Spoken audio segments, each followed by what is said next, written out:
Hello, hello, Virgo Collective. Ako po ito, si James. Kamusta po kayong lahat? And welcome po sa James Tarot PH. Ito po ang inyong weekly reading for June 8 to 14. Nako, alamin natin, naghihintay sa inyo sa mga petsa na yan. But first, kung meron kang tanong na pangmalakasan, naku, hawakan mo yan sa dulo po. Atin po yung sasagutin sa ating isang tanong, isang sagot portion by using these cards. So, i-prepare nyo po yan. Okay? Let's begin. Holy Spirit, Spirit Guides, ibigay natin kay Virgo ang mensaheng dapat nilang malaman. Inhale and exhale. Your cards for the week. Nice. Beautiful, beautiful. Siya nga pala mga mahal kong Virgo, maraming salamat po sa lahat po ng mga hindi nag-i-skip ng ads, sa lahat po ng like, ng comment, at patuloy pong sumusuporta sa atin every time po na meron tayong libreng reading para sa inyo. So keep on liking, keep on commenting, and thank you po for not skipping the ads. Maraming salamat po. So, in the background of your reading, meron kang the Page of Pentacles.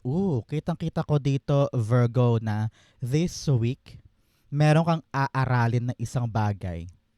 Kitang-kita ko dito na parang, I don't know, parang iaabot sa'yo, ipagkakaloob sa'yo. Tapos syempre, tayong mga Virgo, ang tendency natin maratel, mataranta, mag-overthink, mag-overanalyze. Naku, talagang talent na natin yan. Pero sabi dito ng yung spirit guides, pag-aralan mo siya. Huwag ka munang mag-aligaga, huwag ka munang matakot, huwag ka munang mangamba. Kayang-kaya natin to. Kung ano man tong bagong ibibigay sa atin, kung ano man tong opportunity na ito, naku, yakang-yaka natin yan. Kaya just relax, do your best. Pagkaingatan to, i-prioritize mo to. Naku, talaga namang maganda ang resulta kapag ganon. Okay? Good luck to all of us, and a very, very exciting opportunity ang ibibigay sa atin this week. Especially here in your core energy. Naku, core energy mo to for the whole week. Sun card, happiness, joy, freedom. Kapag lumalabas tong card na to, ibig sabihin, magandang balita. Meron kang rason para magsaya, meron kang rason para mag-enjoy, meron kang rason para talagang magbunyi this week. Okay? Meron talagang dadapo sa kamay mo na parang, yes, dumating din. Pero ingat na ingat ka. Tingnan mo naman yung kamay niya ni Page of Pentacles. Kita nyo ba? Teka, angat ko para sa inyo. Tingnan mo yung kamay niya. Ingat na ingat siyang hawakan yung bagong biyaya. Sabi niya, kaya ko ba talagang panindigan to? Kaya ko ba tong ingatan? Kaya ko ba tong gawin? Kaya umasa ka this June 8 to 14. Ako, talagang may valuable blessing na talaga namang yayakapin mo at super excited ka. Napakalinaw ng future. Napakalinaw ng mga mangyayari. Some of you are going out, trying to enjoy the nature or yung mga social gatherings. Nakita ko rin dito may gagaan. Narinig ko yung word na gagaan. Kung ano man yung kinakaharap mo na mahirap ngayon, naku, gagaan yan. And you'll be very, very, very happy. Congratulations. Sun card, the wheel. The Wheel of Fortune. Mga kapwa ko Virgo, isang napakaswerte, napakagandang pagbabago sa ikot ng ating kapalaran. Kung parang feeling mo nakatali ka, parang feeling mo ang hirap-hirap, kapos ka dito, kapos ka doon, nag-i-struggle ka dito, nag-i-struggle ka doon, it will change. Your swerte will change in your favor. Nagbabago na ang gulong ng palad mo. Partner to, Sun card and the Wheel of Fortune. Kung medyo masama rin ang pakiramdam mo ito mga nakaraang linggo, nakaraang buwan, this is a confirmation na bubuti na yung lagay mo. Congratulations, okay? Very, very happy. Dito pa lang solve na ako. Paggaan ng buhay, kaligayahan at pagbuti ng lagay ng iyong kapalaran. Wow. Super speechless ako dito. Super excited. Talaga namang out of loss of words, ika nga. So congratulations mga kapwa ko Virgo. Pare-pareho tayong manlilibre sa isa't isa. Ano? So, Virgo, ano ba yung mga gusto mong magbago na sa buhay mo this time? Halimbawa, sana makuha ko na yung dokumento, sana maaprubahan na ako, sana magbago pa yung naratibo sa ginagawa ko. Ano yung bagay na ginagawa mo na sana good ang outcome? I-comment mo na yan. It will happen to you this time. I-manifest natin sabay-sabay. Darating yan. So, comment na po. In the area of what you need to focus on, you have the Seven of Swords. Okay, Virgo, sabi dito ng yung spirit guides, wag iwas ng iwas, okay? Meron ka daw mga bagay ngayon na kailangan mo talagang harapin, wala kang choice but to face this problem. Okay, kung ano man yan. Kung ano man yung issue mo ngayon, harapin mo na daw yan. Huwag mo nang patagalin, huwag ka nang gumawa ng excuses dahil walang mangyayari sa excuses mo. Okay? Here, pinapayuhan ka rin dito na medyo mag-ingat-ingat ka naman daw sa mga sinasabihan mo ng kwento. Okay? Very clear yan. Hindi lahat ng tao ay pwede mong kwentuhan ng sikreto mo, ng project mo, ng ginagawa mo, ng opinion mo. Naku, lalo yung opinion. Mamaya baka mamaya yung taong kausap mo iba pala opinion niya, magkaroon pa kayo ng away. So, make sure na binabantayan mo din yung mga ideas mo and to not divulge everything to someone na maaring, gamitin against you. So make sure na you know your boundaries when sharing information to certain someone sa buhay mo na katiwa-tiwala ba siya? Na parang siya ba yung uri ng tao na kayang magsekreto ng mga impormasyon, parang ganyan. So beware of that person. Pero sabi dito, Virgo, meron ka talagang gagawin ngayon na isang kakaibang paraan or isang kakaibang diskarte na hindi mo pa siya natatry before pero sabi mo, sige subukan ko. Baka this time around gumana sa akin kapag tinry ko ito. Okay? So, very exciting diskarte yan this time. Seven of Swords, the Knight of Pentacles. Ooh, okay.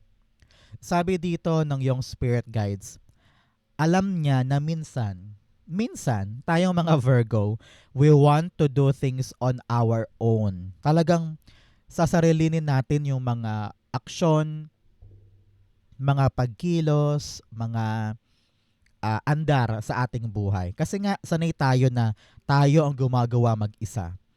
At hinahanapan mo ng solusyon, hinahanapan mo ng paraan, yung isang bagay para maging plakadong-plakado sa atin.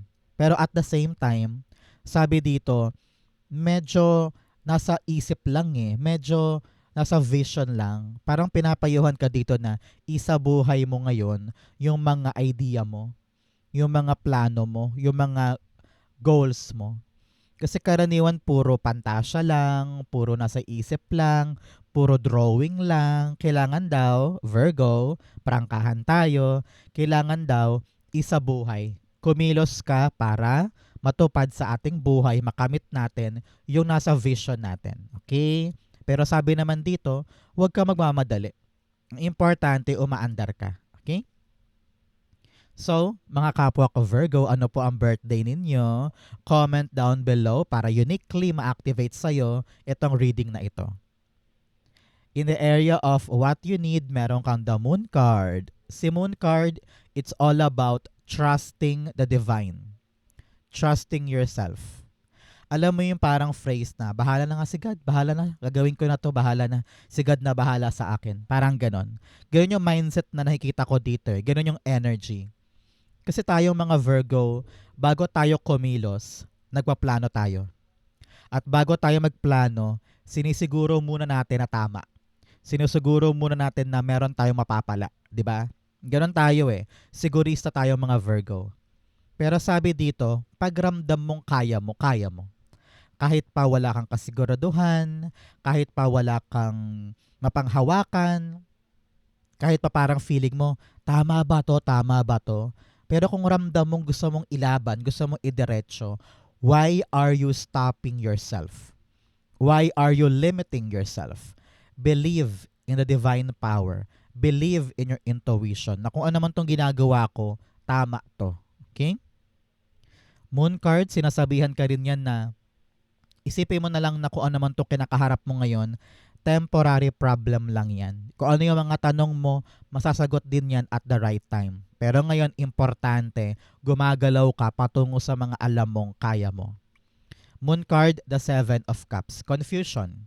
Ramdam ng yung spirit guides na confused ka. You don't know kung idediretso ko ba to or maghahanap ako ng iba.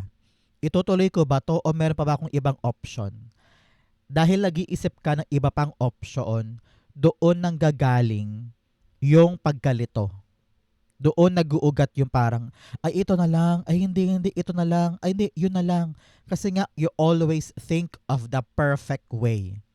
You always trying to pick yung pinakamaganda, pinaka-perfect na gagawin para nang sa ganun hindi na ako uulit. Hindi na ako babalik pa. Hindi na ako magkakamali pa.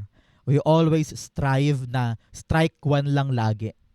Kaya ka lalong nalilito. Sabi dito, kung ano yung tawag ng damdamin, yun ang unahin. Kung ano yung malapit sa puso mo at talagang tawag ng instinct mo, yun ang unahin mo. Okay? In the area of what's affecting your current energy, you have the Hierophant. Alam mo, ramdam ko dito, merong isang higher figure sa buhay mo. Maaring boss, teacher, HR, supervisor, mentor, kung sino naman tong may authority, may mataas sa posisyon, maaring judge, maaring government agency, pwede rin ganyan, na parang yung kinukuha mo sa kanya, yung approval mula sa kanya, ibibigay sa'yo. Okay? Kaya sobrang saya mo, sobrang victorious mo ngayon, the happy news arrive, at dahil sa pag-oo na ito, dahil sa approval ng taong ito, umikot na yung kapalaran mo for the better. Ito na yung simula ng bagong swerte para sa'yo. Okay? So congratulations, nakuha mo, na-earn mo, no? Nakamit mo yung approval at basbas nila para magawa mo ng isang bagay. Sa'yo talaga pinagkaloob kay anong dapat gawin ngayon, Virgo. Aralin, seryosohin, pagsumikapan, huwag matakot, huwag umatras. Sa'yo yan binigay, kaya alagaan mo. This is the start of your lucky phase. Okay? Hierophant, the Eight of Cups. Okay. Si Eight of Cups, sinasabi niya dito, si Hierophant ang magpapaandar sa'yo from small time to big time. Okay? Very malinaw yan. Dahil sa kanyang approval, dahil sa kanyang sagot o kanyang kaliwanagan, parang nakalaya ka eh. Nakalaya ka doon sa grip. Nakalaya ka doon sa stagnancy. Na akala mo hanggang dito ka lang, akala mo forever ka lang dyan. Pero dahil sa kanyang sagot o kalinawan tungkol sa kanyang sinabi, nakalaya ka. Small time to big time. Congratulations. In the area of your near future, meron kang the High Priestess. Si High Priestess, sabi dito, Virgo, no, na kung ano man yung mga bagay na malabo ngayon, especially here with the Moon card, kung ano man yung kalabuan, kalituhan, or back and forth na hindi mo magets kung ano ba yung nangyayari, in the near future, it will all make sense. Okay? Sabi ko nga kanina, kung meron kang mga dapat isikreto, isikreto muna. Kung meron kang pinagdadaanan na proseso ngayon, huwag mo munang i-broadcast. Saka na pagtapos na. Saka na pag okay na. Okay? Pero sabi dito, in the near future, you will realize na parang, gets ko na Lord.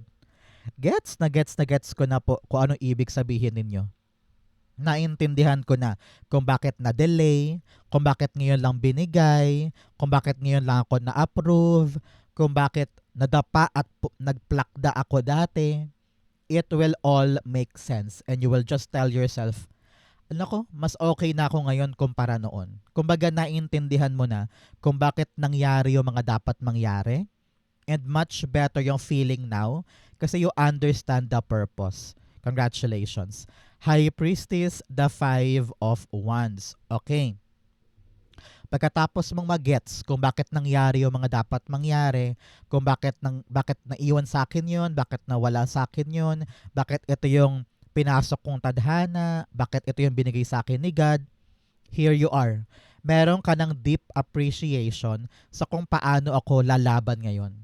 Parang sabi mo, binigay sa akin to ni God, pinagkaloob sa akin to, ilalaban ko to. Kahit pa maraming kaagaw, maraming kakompetensya, maraming kasabayan, sabi mo, hindi ako papahuli.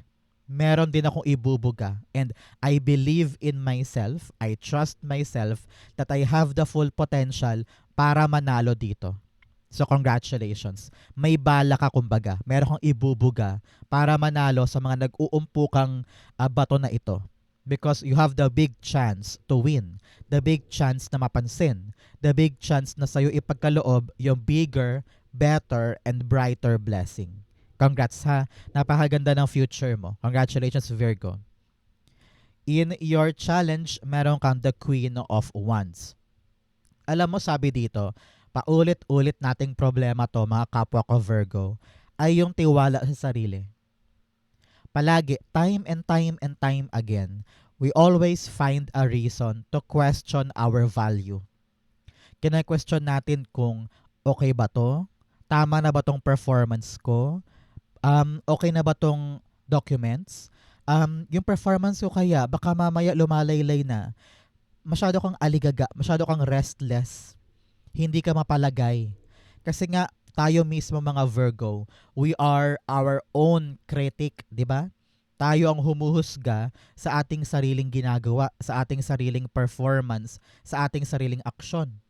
Na hindi na natin kailangan actually ng judgment ng iba kasi tayo, ginajudge natin ang ating sarili. At yun yung rason kung bakit tayo nahihirapan minsan.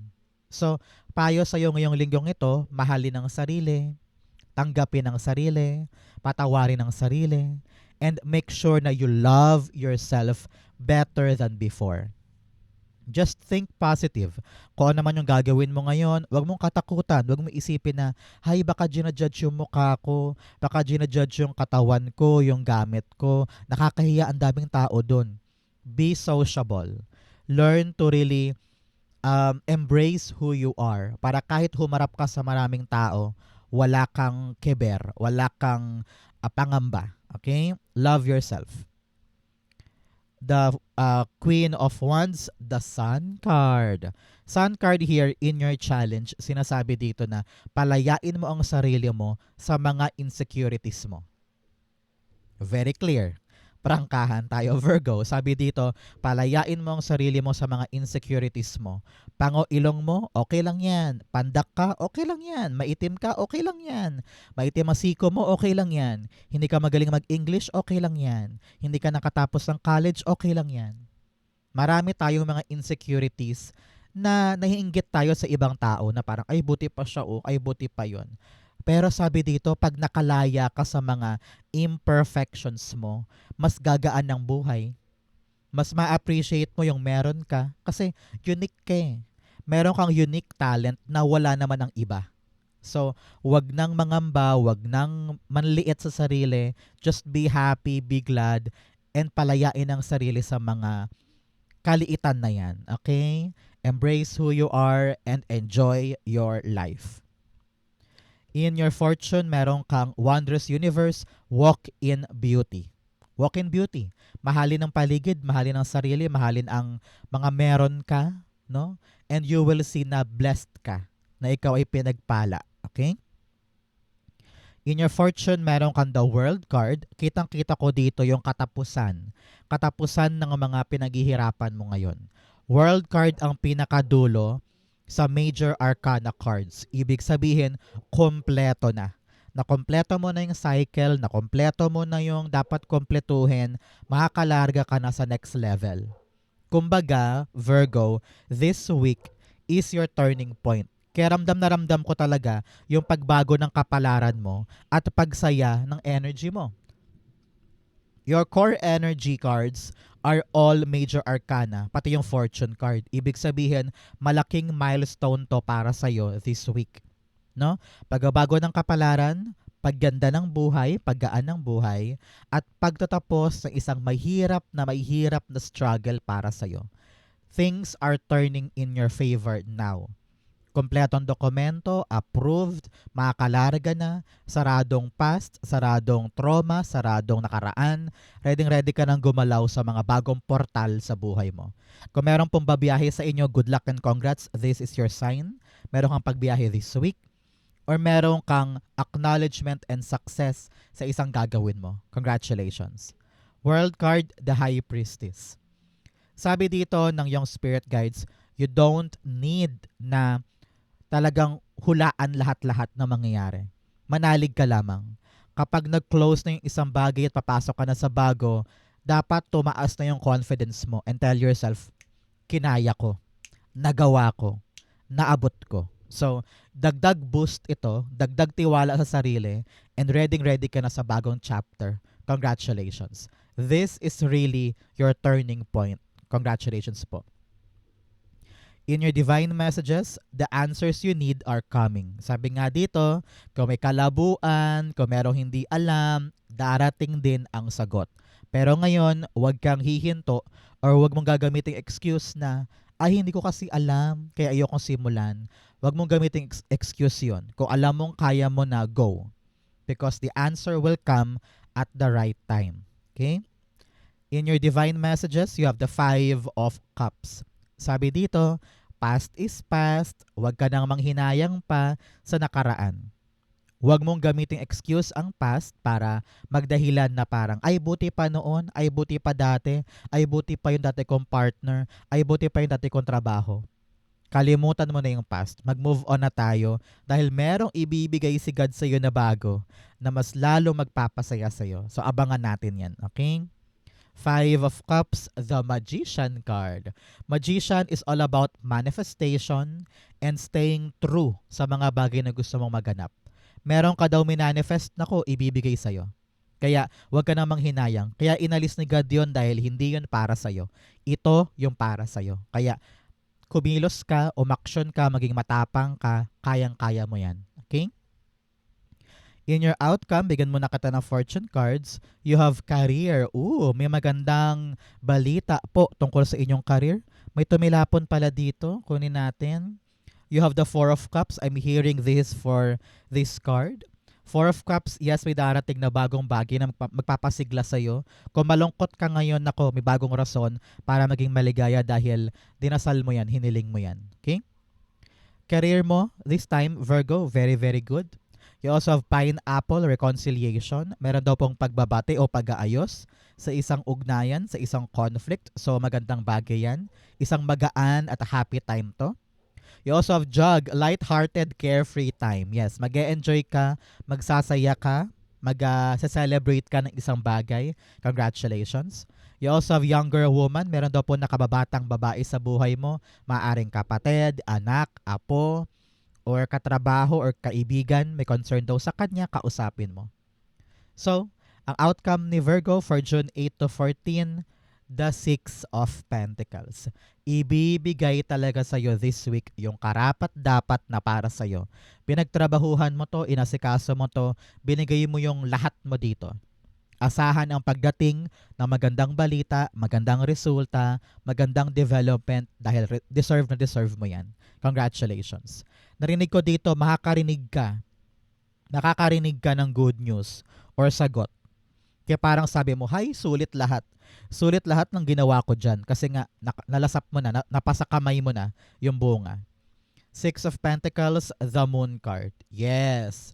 Dahil ipinagkaloob na sa'yo, lusaw na yung kalabuan. May konkreto ng sagot. Hindi ka na nangangapa. Hindi ka na